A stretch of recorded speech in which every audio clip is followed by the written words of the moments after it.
Bismillahirrahmanirrahim. Assalamualaikum warahmatullahi wabarakatuh. Alhamdulillahi rabbil alamin. Wassalatu wassalamu ala nabiyyina Muhammadin wa ala alihi wa sahbihi wa man tabi'ahum bi ihsanin ila yaumiddin. Amma ba'du. Hadirin wal hadirat, ikhwati wa akhawati rahimakumullahu jami'an. Kembali bersama kita Madain Center dalam mudarasah muzakarah nahwu. Yang kita pelajari adalah Manzumah Ajurrumiyah. Kita sudah mempelajari al-kalam beserta al-kalimah. Al-kalam adalah kalamuhum lafzun mufidun musnadu. Sedangkan kalimat adalah lafzun mufidun mufradu. Kalimat hanya berupa kata tunggal, satu kata, ana atau zahaba. Sedangkan kalam haruslah berupa susunan kata, ana mudarrisun, ana talibun.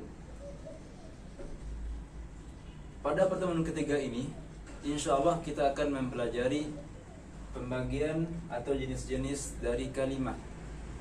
Akan tetapi sebelum itu, insyaallah kita akan mengambil beberapa faidah dan mengingatkan beberapa poin yang cukup penting, yaitu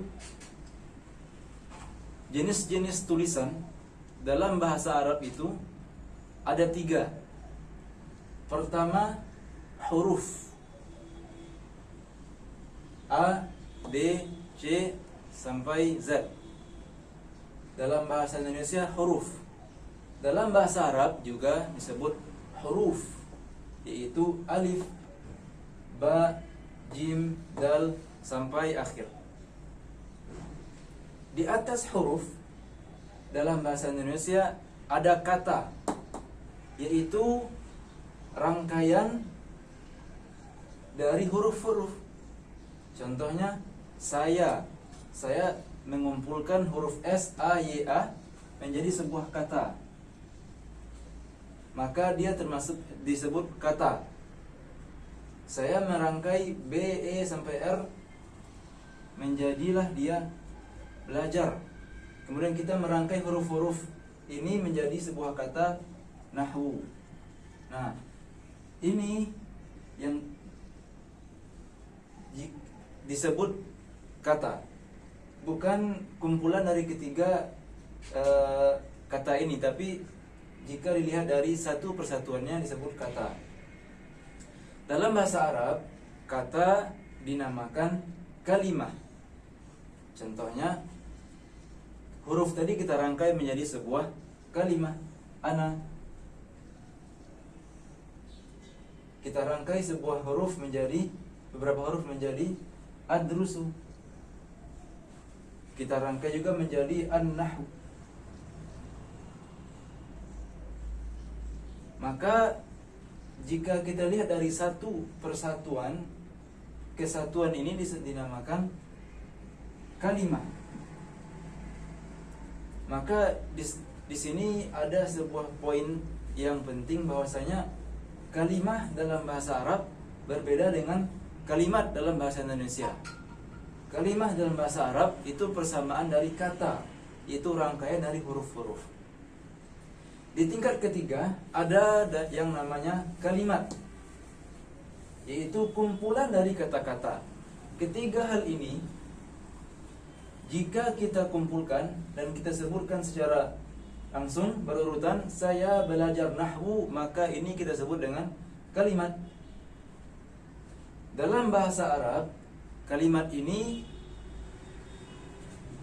ada, bisa kita kategorikan ke kalam, bisa ke kalim, bisa ke qaul. Nanti kita akan rincikan. Yang jelas, kalimat atau kalam dalam bahasa Arab adalah kumpulan dari kata-kata, kumpulan dari kalimah-kalimah. Ana adrusu an-nahwa. Maka ini dia 3 jenis atau 3 tingkatan tulisan dalam bahasa Arab. Yang paling dasar ada huruf, kedua kalimah yang muradif atau persamaannya kata dalam bahasa Indonesia. Yang terakhir adalah kalam atau kalim atau qaul yang dalam bahasa Indonesia kita sebut dengan kalimat. Jadi ada perbedaan antara kalimah dalam bahasa Arab dengan kalimat dalam bahasa Indonesia, supaya kita berhati-hati tidak menyamakan antara keduanya.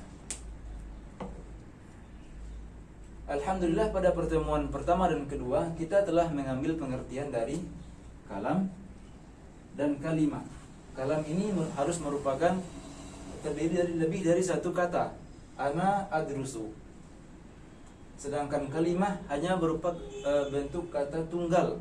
Ana saja misalnya, atau adrusu saja. Nah, sedangkan pada pertemuan ketiga ini insyaallah kita akan membahas jenis-jenis atau pembagian dari kalimah. Seperti yang kita ambil bahwa kalimah maknanya adalah lafaz yang mempunyai makna yang hanya terdiri dari satu kata atau tunggal. Maka an-nazim, yaitu yang membuat bait ini, berkata, lismin wa fi'lin summa harfin tanqasim. Kalimat itu terbagi kepada 3 pembagian. Pertama, isim. Yang kedua, fi'il. Yang ketiga, huruf. Isim, fi'il, huruf. Maknanya adalah semua kalimat yang kita ucapkan atau semua kata yang kita ucapkan tidak akan keluar penamaannya dari 3 hal ini. Semua perkataan yang kita ucapkan tidak akan keluar penamaannya atau tidak akan keluar kategorinya dari 3 hal ini. Imma isim atau fi'il atau huruf. Walaupun kata-kata yang kita ucapkan itu puluhan. Ana adrusu fil baiti wa fil baiti dabbabatun. Maka semua yang kita ucapkan itu kategorinya hanya akan kembali ke 3 penamaan ini. Kita ambil contoh.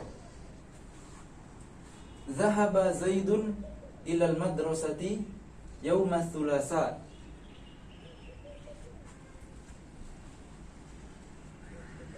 Jika kita lihat komponen dari kalam ini, maka suku katanya ada sekitar 1, 2, 3, 4, 5, 6. Ada 6 kata. Akan tetapi walaupun katanya jumlahnya 6, penamaannya atau kategorinya tidak akan keluar dari 3 hal ini. Misalkan ini zahaba, ini adalah fi'lun. Zaidun, ini adalah isim. Ila, ini adalah huruf. Al-madrasati, kembali ke isim. Yauma, isim juga. As-sulasai, isim juga. Walaupun jumlahnya 6, tapi kategorinya tidak akan keluar dari 3 hal ini. Sebuah catatan adalah tentang huruf, bahwasanya huruf yang kita maksud adalah huruf yang mempunyai makna dan mempunyai arti. Contohnya min, ila, an, fi. Min bermakna dari, ila bermakna ke, ala bermakna dengan mempunyai makna di atas. Berbeda dengan huruf, bukan yang kita maksud bukanlah yang kita maksud adalah huruf-huruf yang mempunyai makna. Sedangkan huruf yang tidak mempunyai makna seperti alif atau jim atau ha saja, maka ini bukanlah yang kita maksud. Yang kita maksud hanya huruf-huruf yang mempunyai makna dan arti seperti min, ila, fi, dan seterusnya. Maka kita simpulkan bahwasanya kalimat itu terbagi kepada 3 penamaan atau 3 jenis: isim, fi'il, huruf. Maka setiap isim pasti dia kalimat, setiap fi'il pasti dia kalimat, setiap huruf dia pasti merupakan sebuah kalimat. Ikhwati wa akhwati, hadirin wal hadirat rahimakumullah jami'an. Sampai di sini pertemuan kita pada kali ini. Semoga bermanfaat. Jazakumullah khairan wa barakallahu fikum. Wassalamualaikum warahmatullahi wabarakatuh.